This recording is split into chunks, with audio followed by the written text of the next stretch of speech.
Got Hello. it. Got it. Hello. Hey, Hey. good So, evening. good evening. This is Artist Chat, Black Voices Artist Chat with the lovely Reverend Leon Campbell. So now, do you go by Leon Campbell Jr. all the time or either one? Uh, Leon Campbell Jr., but you know me, I'm not hung up on names. I like Junior because it honors my father. Mm, And I think he should be given his proper due because, you know, he sacrificed a lot to put me, to raise me and put a roof over my head. And he might not have financially contributed to my education, but boy, did he provide for my livelihood in order that I might have an education. So I nice. just want to give him proper due. Yes. Yes. So Reverend Leon Campbell Jr. Yes. Thank you. Thank Yes, you. Thank you. yes. Thank you. So the Rev is now I met you at Agape, and I know that uh I think before you became a minister, I heard you sing and I was just enamored uh by your voice. You So know me that long before I was a minister? Oh I my God, because I Juliet. remember Wow. when they mentioned that you became a minister. Yes. So Yes. yeah, yeah. So Wow. I've been going to Agape since 92. Oh my God. Yes, you did. You did know me before a minister. Yes. Yes. I knew Oh you, my but you didn't goodness. know me. Yeah. Yeah. Yeah. Yeah. Right. Yeah. So yeah, so for those of you who don't know, Reverend Leon is director of Agape Youth and Family Ministry at Yes. Yes. Agape. Yes. Yes. Yes. And Yes. Yes. he My he first love. My first love is the children. is the children. Yeah, Yes. I see that. I see that in you. And I really respect all the work that you do with the kids and mostly teens, right? Well, you know, I facilitate programs for the whole. I direct the entire ministry from the infants all the way to young adults. Okay. Okay. Good, good.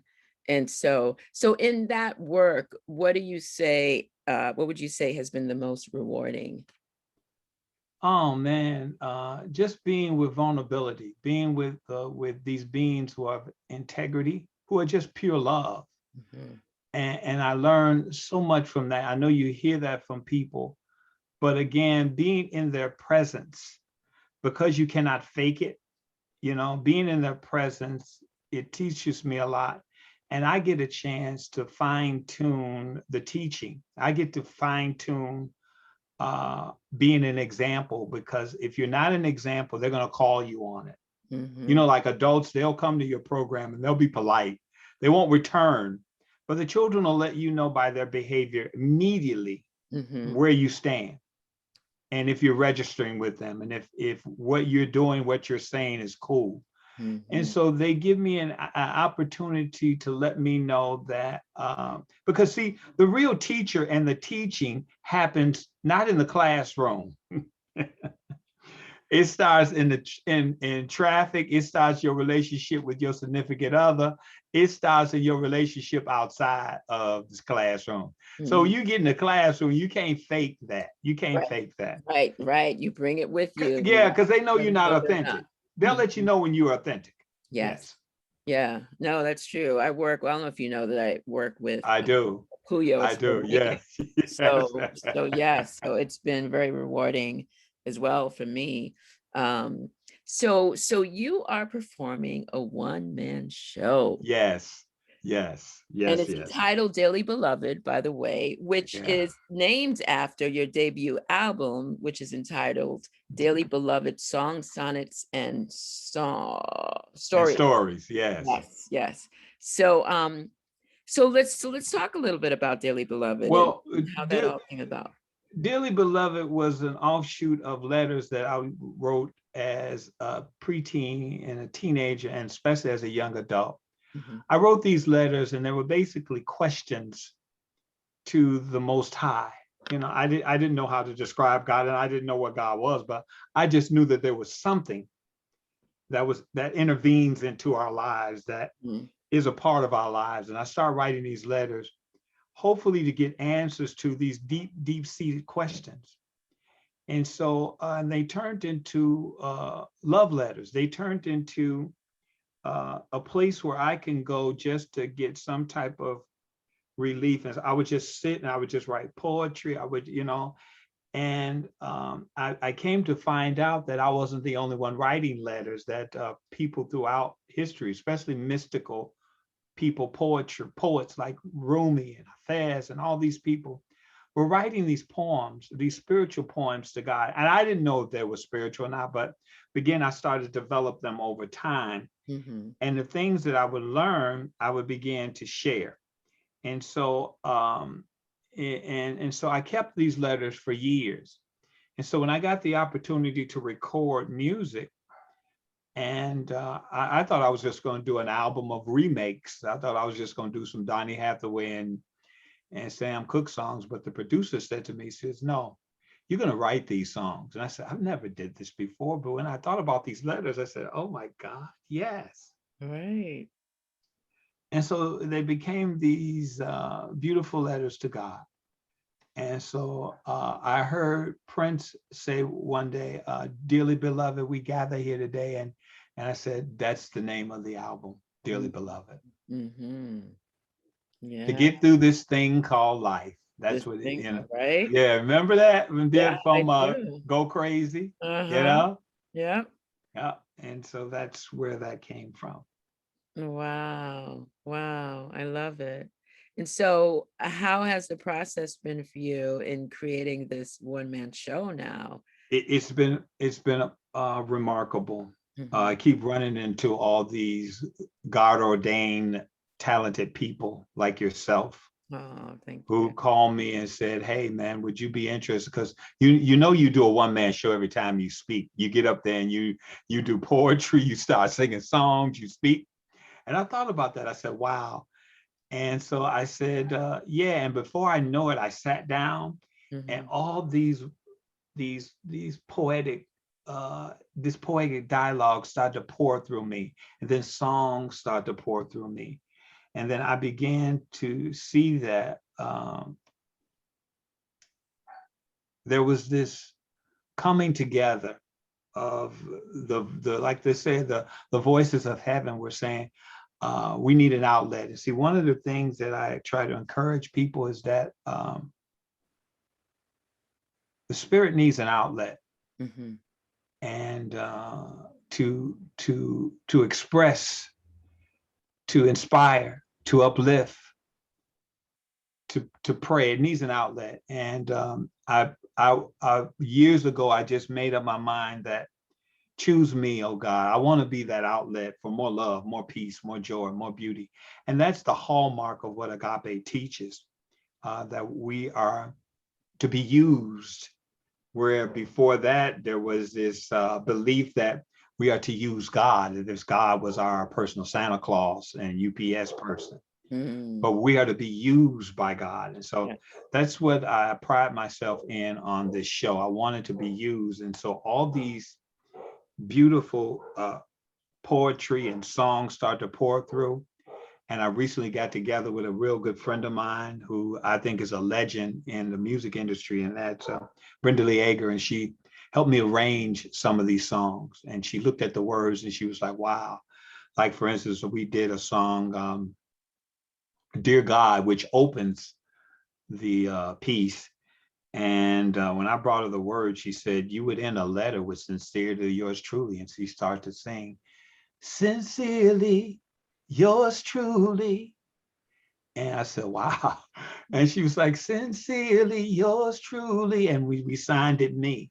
Mhm. But we just talked about how grateful. I talked about how grateful, how thankful that, and it was like one of those things that I'm so grateful as I can be Mm. for you taking care of me. Your love is all I'll ever need. Sincerely, yours truly. And so I mean, those songs are so hot. Wait till everybody hears these songs. They're so They hot. are. They are. And then I'm here to testify that they are. and then I want to also include Temple Made Without Hands, Mm. because I learned early on through the scriptures, it talks about how we are the temple of God and God dwells in us. Whereas there was a belief early in my life that God was somewhere in the clouds, somewhere in the temple, somewhere in the sacred places. But guess what? You and I are the sacred place of God, the sacred house of God, the sacred seat of God. That you are, yes, you are sacred. You are holy. And right where you stand is holy because you're standing there. And so, yeah, this is going to be an explosion of all those thoughts and feelings coming together in one letter, so to speak. You're going to hear several letters, but the major letter is that you are loved and you are lovable.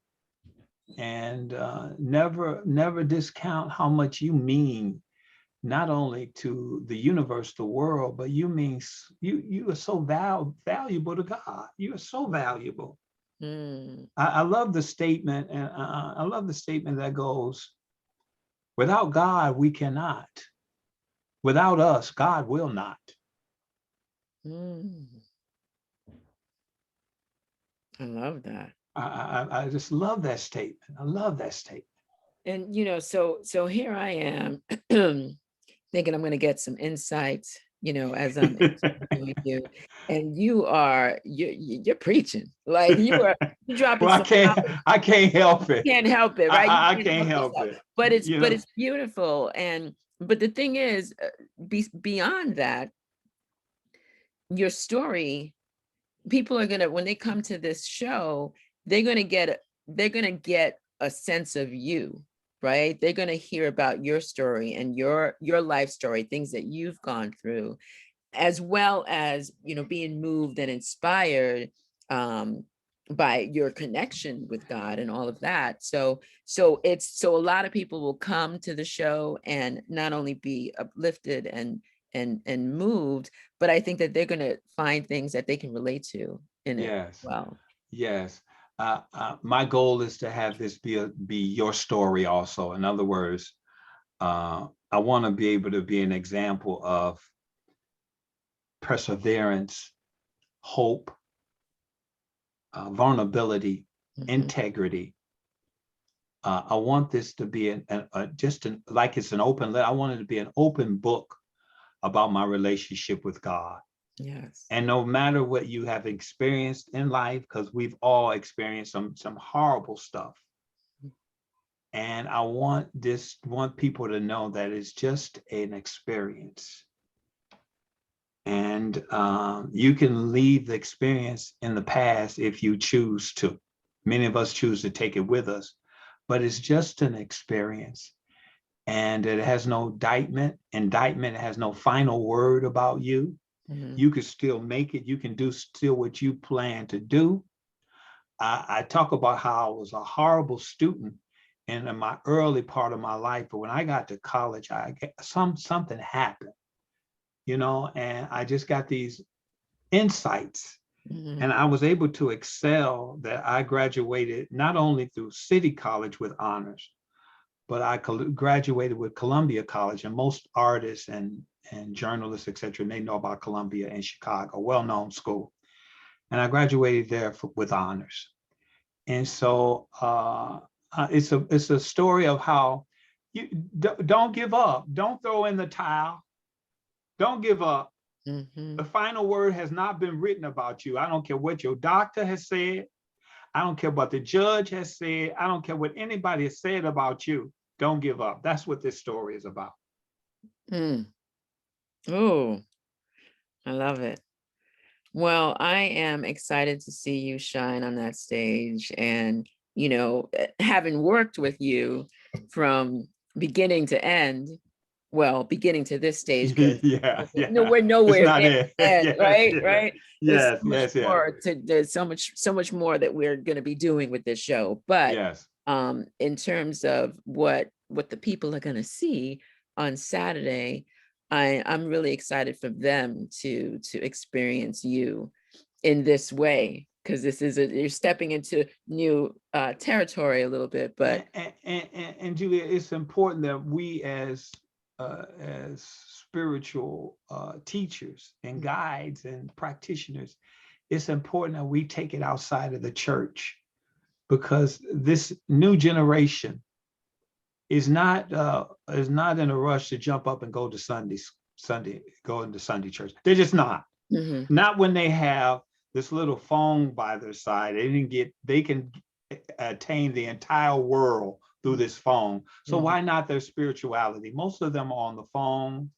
They're in the theaters. They're in these places that you normally wouldn't expect to get a spiritual lesson. And so it's up to us as ministers to begin to take this outside of the church, release our judgments about what the church should look like, and begin to bring it to the people right where they are. Yes. And so that's what I'm about. You're going to find me not only hanging out with you in the theaters and the movies, but I want to be able to be that place where people begin to see and begin to expand their purview about this thing we call God, about spirituality. I want them to not only see it and hear it in their music, which many of us are doing, but also in all these commercial vehicles that we have. Because if we say that God is all that there is, God is everywhere. God is everywhere. Yes. And I want people to be able to see that. Yes. And they will. Yes. They will. All right. Well, it was great chatting with you. And ladies and gentlemen, please go to www.whitefiretheater.com to get your tickets for Dearly Beloved this Saturday, the 23rd at 8 p.m. Yes. And we will see you at the theater. Yes, yes. Thank you. Thank you, Leon. Rev.